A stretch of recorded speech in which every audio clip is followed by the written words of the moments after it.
Plus le jour du jugement approchait, plus le ciel s'assombrissait d'une effroyable terreur gagnait toute la terre.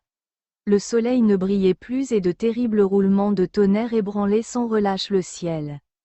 Je vis Noé faire quelques pas en direction de chacune des 4 régions du monde, tirant quelques notes d'un pipeau, et je vis alors les animaux arriver par couple, mâles et femelles, et pénétrer en ordre dans l'arche, par une passerelle appuyée à la porte, que l'on retira ensuite, les gros animaux, éléphants blancs et chameaux, venaient les premiers. Toutes les pauvres bêtes étaient terrorisées comme à l'approche d'un orage. Elles défilèrent pendant plusieurs jours avant d'être toutes entrées dans l'arche. Les oiseaux entraient en volant par la lucarne du toit. Mais les oiseaux aquatiques prirent place dans la quille du vaisseau. Les mammifères étaient au premier pont et les oiseaux sous le toit, perchés sur des baguettes ou nichés dans des cages. Il y avait toujours 7 couples de chaque espèce de bétail. Lorsqu'on voyait de loin l'arche terminée reposer sur la colline, elle était étincelante et bleuâtre, comme si elle était venue des nuages. Je vis que le temps du déluge était proche. Noé l'avait déjà annoncé aux siens. Il prit avec lui Sem, Cham et Japheth. Avec leurs femmes et leurs descendance, les petits-enfants avaient déjà de 50 à 80 ans, et leurs propres enfants, petits et grands, se trouvaient également dans l'arche. Tous ceux qui avaient travaillé à la construction de l'arche, en restant bons et éloignés de l'idolâtrie, entrèrent dans l'arche. Il y avait plus de 100 personnes. Ce qui était bien nécessaire à cause des nombreux animaux qu'il fallait nourrir chaque jour et dont on devait nettoyer les stalles. Je ne peux pas dire autre chose que ce que je vois constamment. C'est-à-dire qu'il y avait aussi les enfants de Sem, Cham et Japheth dans l'arche. Je vois beaucoup de jeunes filles et de jeunes garçons, tous les descendants de Noé qui étaient bons. Dans l'Écriture on ne parle pas non plus d'enfants d'Adam en dehors de Caïn, Abel et Seth, et pourtant j'en ai vu bien d'autres, toujours par 2, filles et garçons.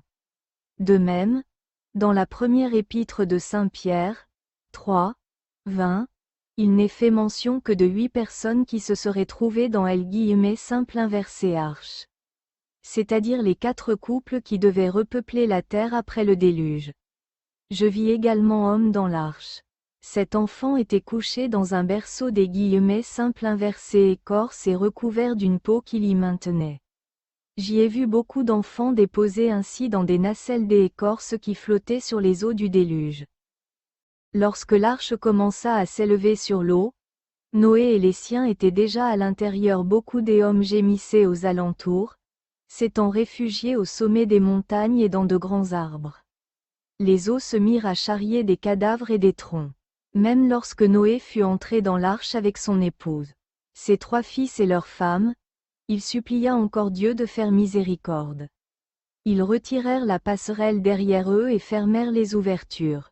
Il abandonna tout, même de proches parents et leurs petits-enfants, qui s'étaient éloignés de lui pendant la construction de l'arche. Un effroyable orage éclata.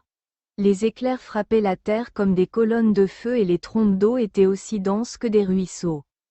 La colline sur laquelle était l'arche devint bien vite une île. La détresse était si grande que j'espère que beaucoup d'hommes se seront convertis à ce moment. Je vis un démon noir d'apparence hideuse, avec une gueule pointue et une longue queue, qui volait dans l'orage et cherchait à pousser les hommes au désespoir. Des crapauds et des serpents venaient se réfugier clandestinement dans l'arche. Je n'ai vu ni mouche ni vermine. Ces bestioles ont été suscitées plus tard, comme châtiment pour les hommes. Dans l'arche, je vis Noé faire des offrandes d'encens. Son autel était recouvert de motifs blancs sur fond rouge. Il avait dans une cassette arrondie plusieurs ossements d'Adam, qu'il posait sur l'autel pendant la prière et les sacrifices. Je vis aussi au-dessus de l'autel le calice de la Seine, qui avait été apporté à Noé pendant la construction de l'arche par 3 personnages vêtus de longues robes blanches, semblables aux 3 hommes qui vinrent voir Abraham pour lui annoncer la naissance d'un fils.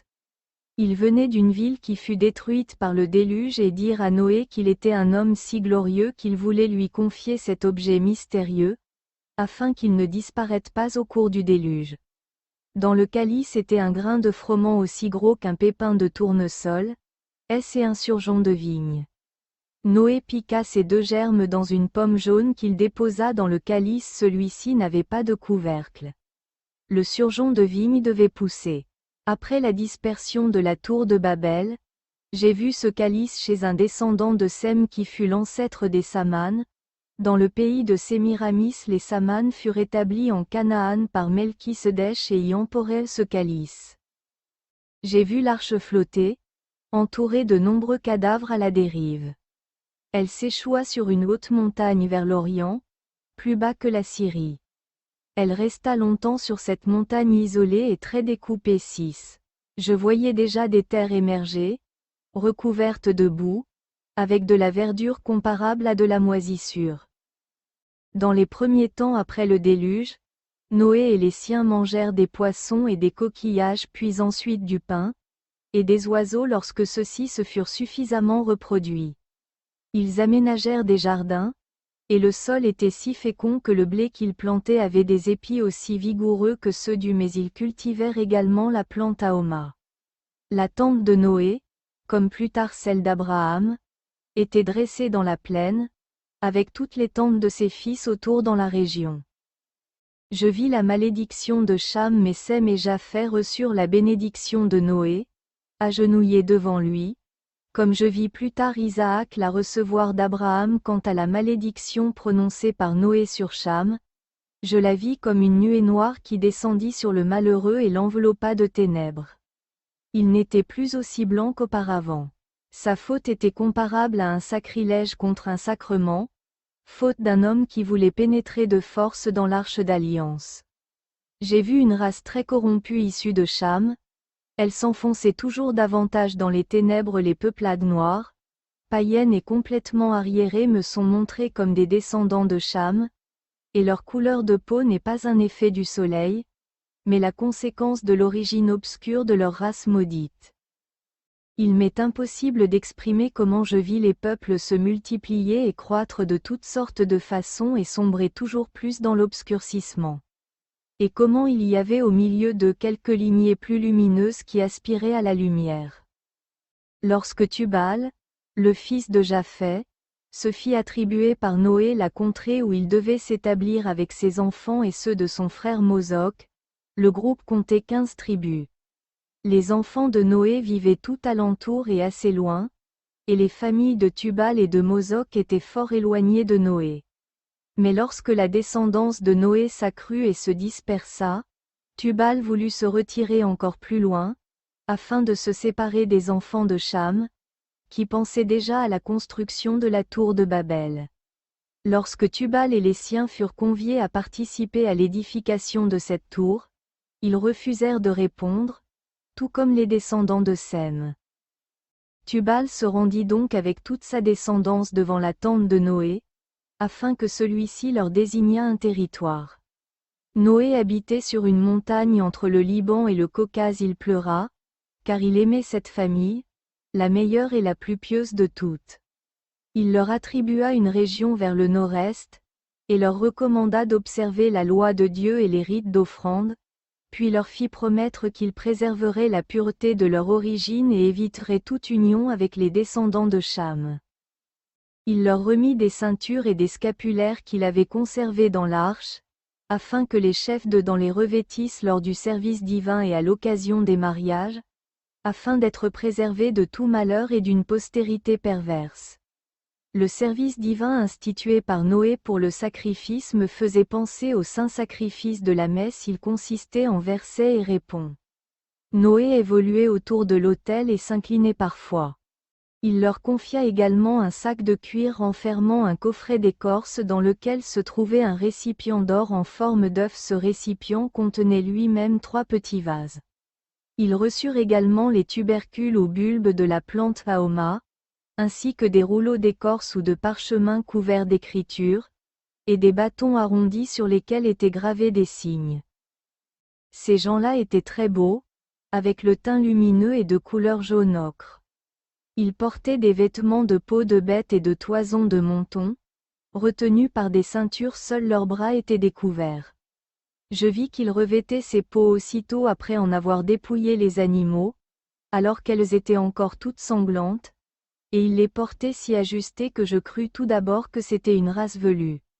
Lorsqu'ils émigrèrent vers les hautes terres du nord-est, ils n'avaient pas beaucoup de bagages avec eux, hormis des graines je n'ai pas vu de chameaux dans leurs troupeaux, mais des chevaux, des ânes, et des animaux aux longues cornes semblables à des cerfs.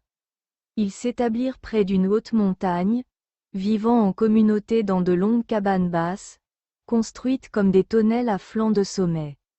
Tout autour de leur maison, ils creusaient, plantaient et aménageaient de grandes rangées d'arbres.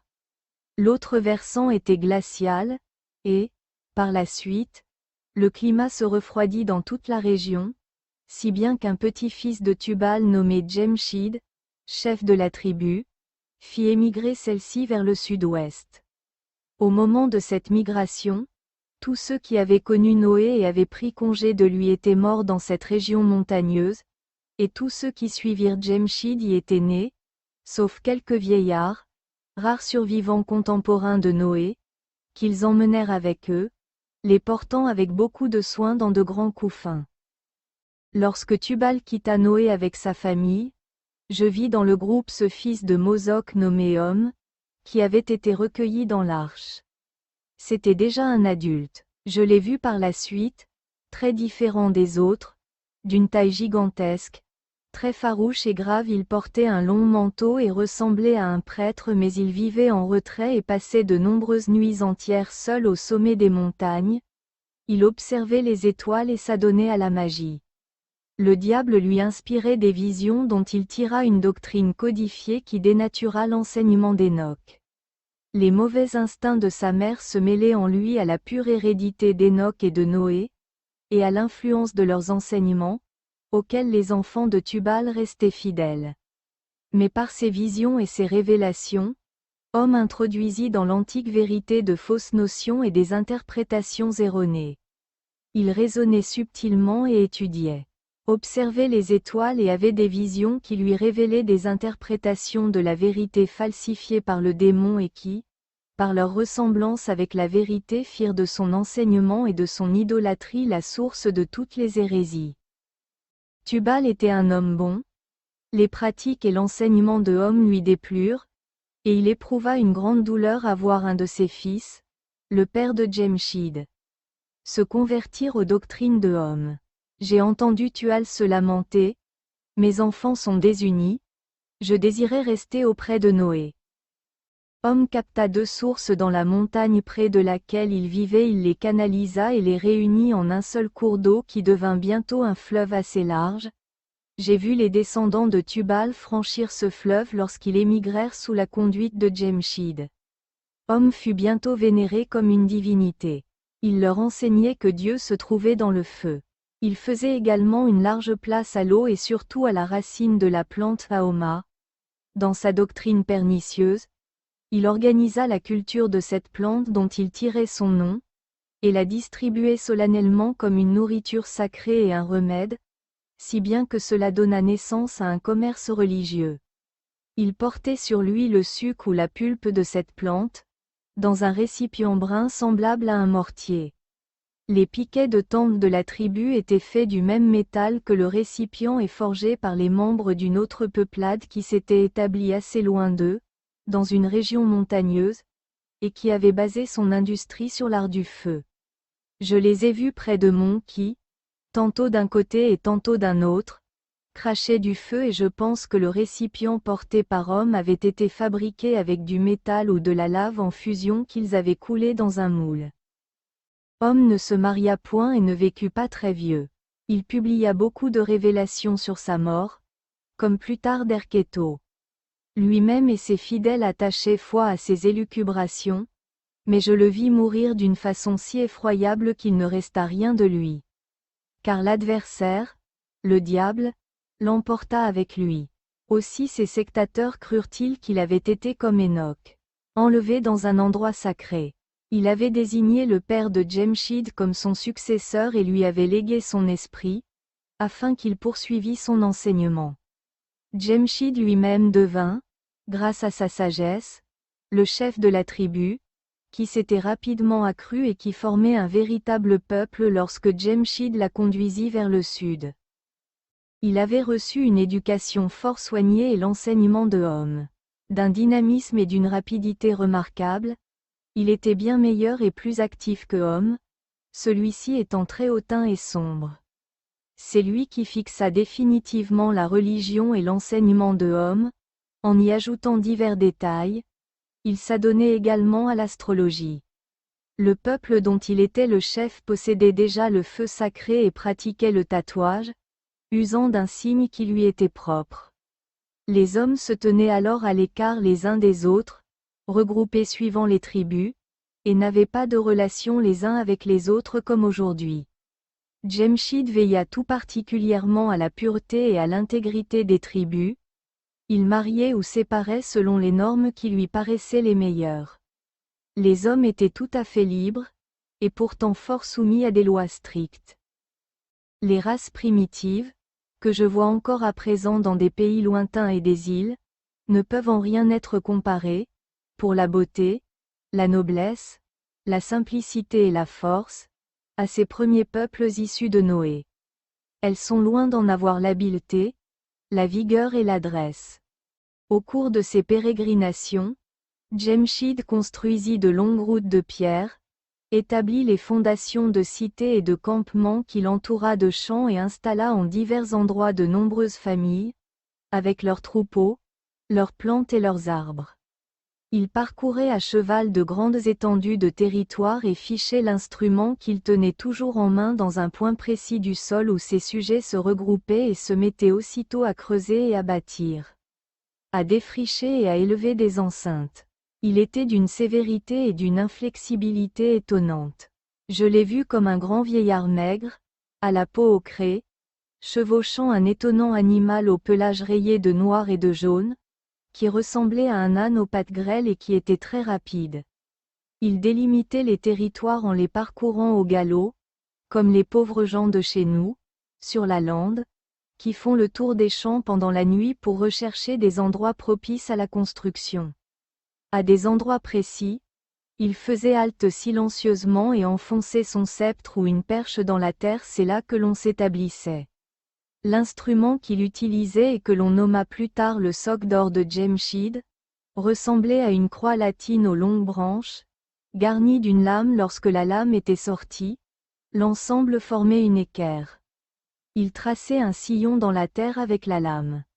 Il portait également un signe représentant cet instrument sur le côté de son vêtement, à l'endroit où il y a d'habitude la poche.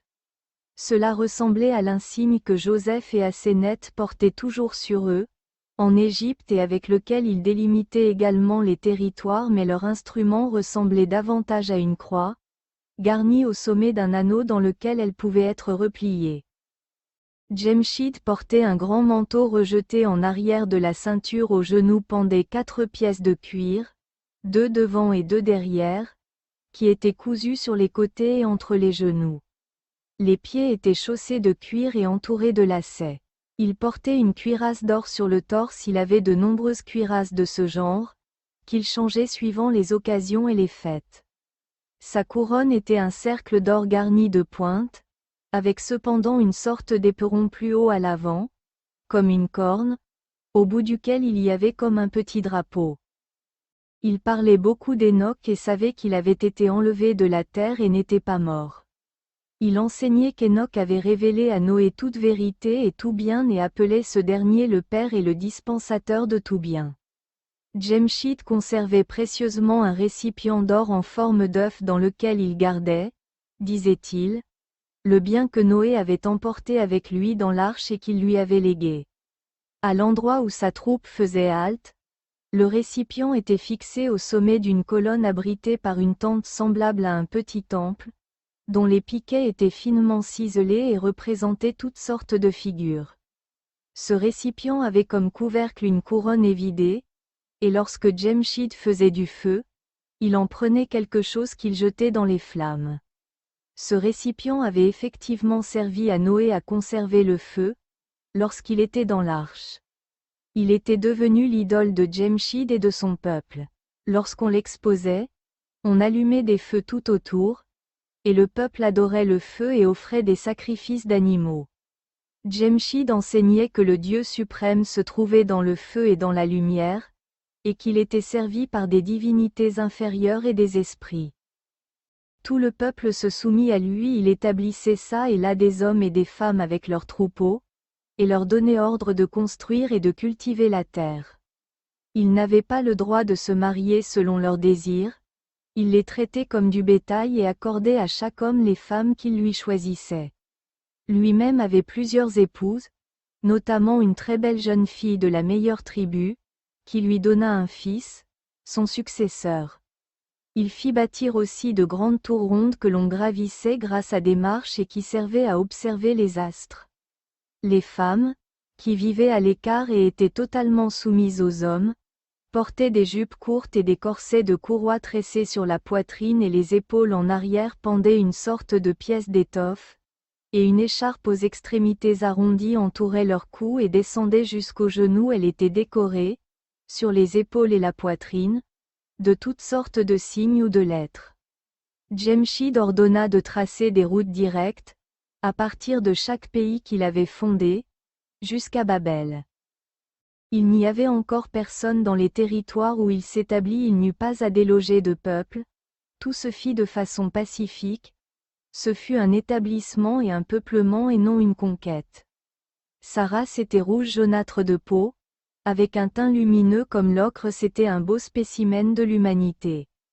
Toutes les tribus furent tatouées, de façon à ce que l'on reconnût les souches pures et les familles de sang mêlées.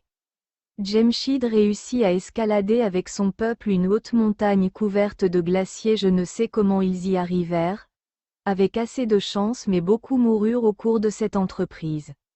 Ils avaient des chevaux ou des ânes, mais Djemshid montait un animal au pelage rayé, de petite taille. Un changement de climat les contraignit à quitter leur territoire, car il y faisait trop froid. Actuellement, le climat s'est réchauffé, là-bas. Il rencontra au cours de ses pérégrinations plusieurs tribus livrées à elles-mêmes, soit qu'elles se fussent soustraites à la tyrannie d'un chef, soit qu'elles eussent été frappées par le malheur, elles recherchaient un chef et se soumirent volontiers à lui, car il était doux et leur procurait de la nourriture et des bénédictions. Il y avait aussi de pauvres fugitifs qui avaient été chassés de leurs terres après avoir été, comme Job, dépouillés de leurs biens et persécutés. J'en vis qui se trouvaient sans feu et devaient faire cuire leur pain sur des pierres exposées au soleil. Djemshid rencontra également une tribu qui pratiquait les sacrifices d'enfants, lorsque ceux-ci ne leur paraissaient pas assez beaux ou avaient un défaut. Il fit abolir cette pratique, confia ses enfants aux soins des femmes et les fit élever dans un campement plus tard, il en fit ses serviteurs. Djemshid s'était tout d'abord dirigé vers le sud-ouest, la montagne des prophètes se trouvait sur la gauche. Au sud par la suite, il poussa plus avant vers le sud, et la montagne se trouva dès lors vers l'orient. Je crois qu'il a franchi plus tard le Caucase. À cette époque, tandis que dans ces régions l'humanité s'étendait et commençait ses activités, il n'y avait dans nos pays que des régions désertiques, des forêts et des tourbières vers l'est, çà et là, un tout petit groupe s'égarait parfois.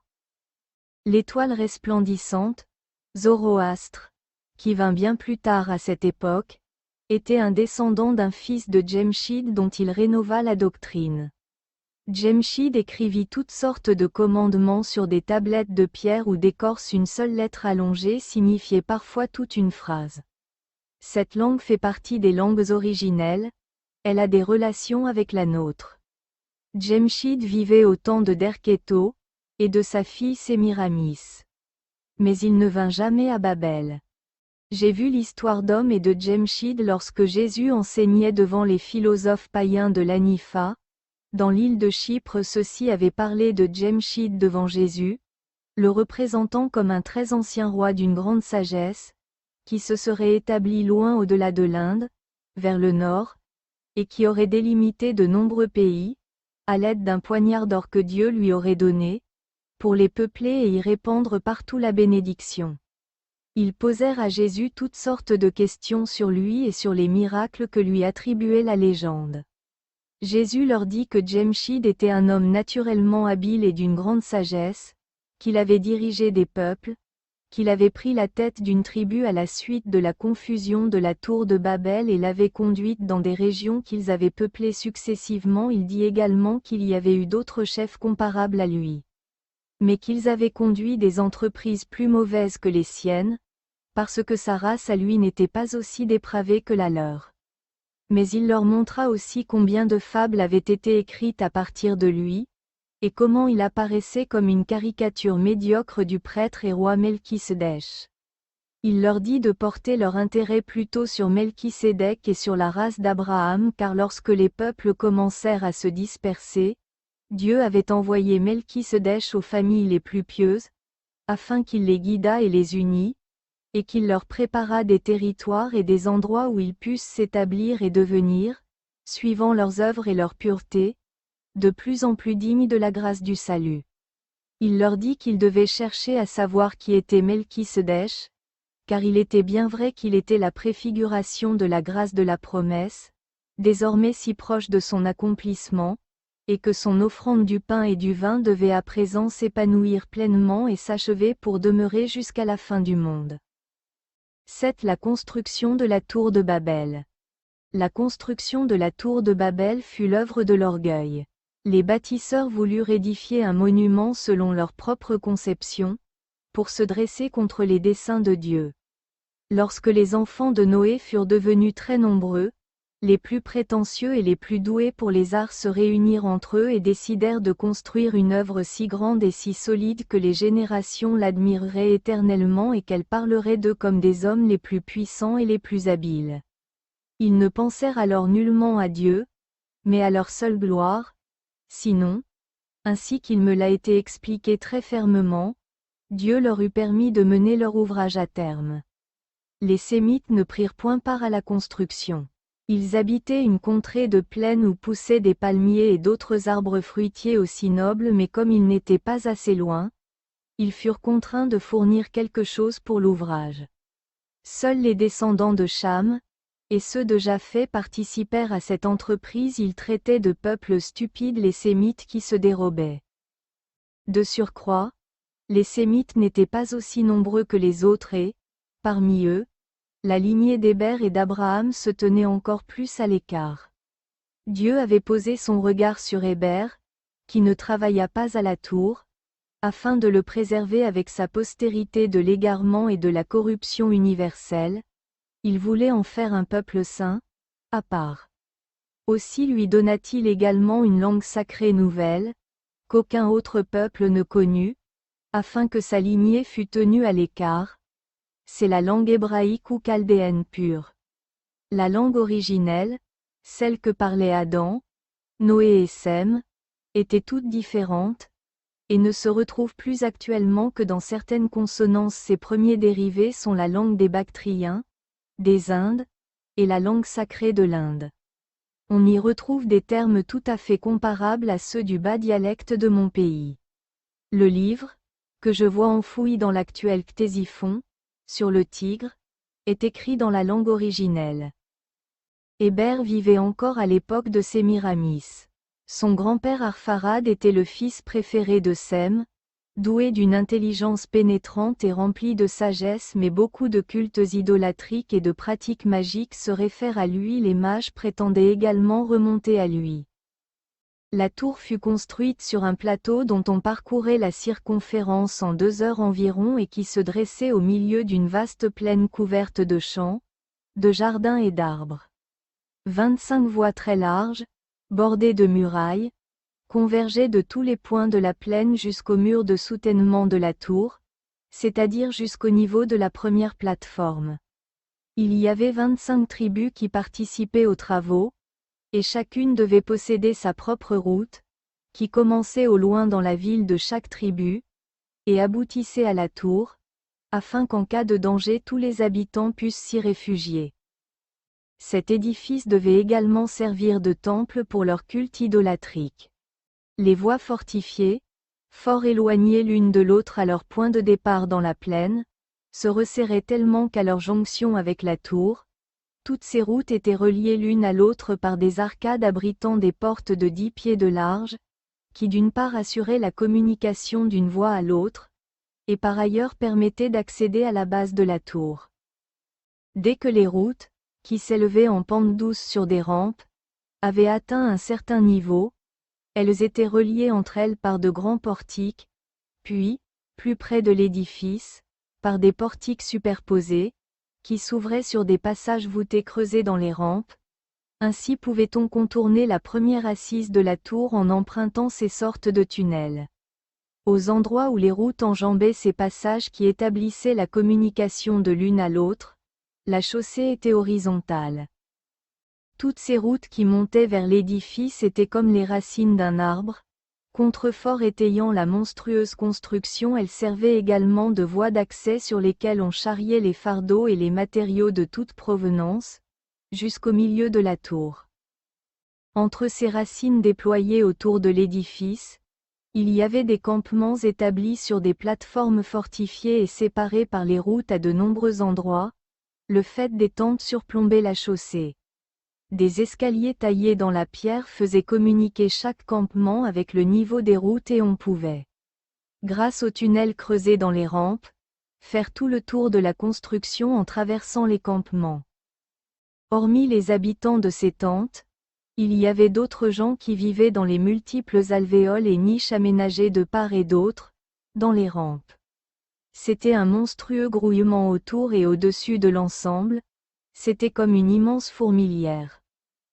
D'innombrables animaux, chameaux, éléphants et ânes circulaient en grands troupeaux aux abords de la tour, montant et descendant, portant de lourds chargements. Il y avait le long des routes des places aménagées pour la nourriture et le chargement de ces animaux, ainsi que des tentes et de grands chantiers à l'endroit où la chaussée était horizontale. J'ai vu des animaux, charges de fardeaux, parcourir sans mètres toute la route, dans un sens et dans l'autre.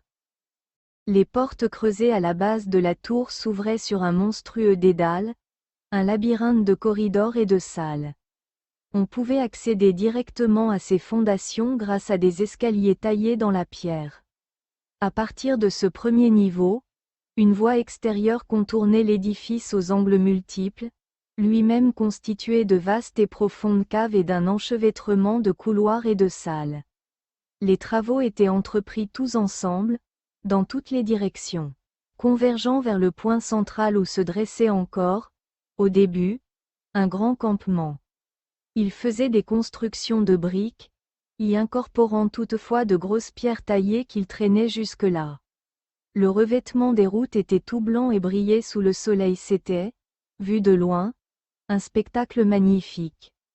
La tour était édifiée avec beaucoup d'art, et il m'a été dit qu'elle aurait pu être achevée et se dresserait encore à l'heure actuelle, comme un beau monument à la gloire de la puissance des hommes, si ceux-ci l'avaient bâtie en l'honneur de Dieu. Mais ils ne pensèrent pas à Dieu à ce moment, c'était seulement la réalisation de leur propre orgueil. Sous les voûtes, ils inscrivaient sur des stèles, en pierre de couleurs différentes, les noms et les louanges de tous ceux qui accomplissaient des exploits dans la construction. Ils écrivaient cela en grandes lettres. Ils n'avaient pas de roi, mais des chefs de clan, et ceux-ci dirigeaient tout après avoir délibéré ensemble. Les pierres étaient artistement taillées, et tout s'harmonisait et se tenait. Tout le monde participait à l'ouvrage. On avait creusé des canaux et des citernes pour l'approvisionnement en eau. Les femmes pétrissaient l'argile avec leurs pieds. Les hommes travaillaient bras nus et torse nu. Les contremaîtres portaient un petit bonnet avec un bouton. Les femmes se voilaient la tête très tôt. L'édifice devint si grand et si haut que l'un des côtés, à cause de l'ombre, était tout froid, alors que l'autre était très chaud, sous les effets de la réverbération. Ils étaient à l'œuvre depuis 30 ans et avaient atteint le second étage. Déjà la plateforme était aménagée. Ils y dressaient des paliers semblables à des tours, sur lesquels ils inscrivaient avec des pierres multicolores les listes de leurs noms et de leurs tribus. C'est alors que survint la confusion. On ne voyait aucune sculpture en relief dans l'édifice, mais simplement des figures gravées dans des niches. Ça et là, et beaucoup de mosaïques. Je vis un envoyé de Dieu, Melchisedech, intervenir parmi les dirigeants et les contremaîtres. Il critiqua leurs agissements et annonça le châtiment divin et la confusion s'établit. Beaucoup, qui avaient jusqu'alors travaillé très régulièrement, commencèrent à se prévaloir de leur habileté et exigèrent des salaires pour leur travail. Ils s'organisèrent en factions et revendiquèrent tel et tel privilège. Les autres protestèrent et il s'établit un climat d'hostilité et de révolte. On en rejeta la responsabilité sur 2 tribus, qui furent expulsées mais elles se rebellèrent. Tous en vinrent aux mains et s'entretuèrent. Je vis la descendance de Sem s'établir vers le sud, dans une région qui devait être la patrie d'Abraham, mais un homme, qui était bon, ne s'exila pas, il demeura parmi les méchants, à Babel, à cause de la volonté de son épouse. Cet homme est le père des Samanes, qui restèrent un peuple à part et furent plus tard conduits vers la terre promise par Melchisédek, sous le règne de la terrible Sémiramis. Lorsque, étant enfant, j'eus la vision de la tour de Babel. Je ne pouvais la comprendre et l'écartais sans cesse, car je n'avais jamais rien vu d'autre que nos maisons, où les vaches sortaient par la cheminée, c'est-à-dire que la porte servait aussi d'évacuation pour la fumée, et la ville de Kösfeld. C'est pourquoi je pensais que cela devait être le ciel. Et plus tard, et aujourd'hui encore, cette vision m'a toujours été montrée de la même façon. J'ai vu également comment la tour se présentait encore à l'époque de Job. L'un des personnages qui dirigèrent la construction de la tour était Nimrod, honoré ensuite comme divinité sous le nom de Bélus. Il est l'ancêtre de Derketo, également vénéré comme déesse, et de Sémiramis.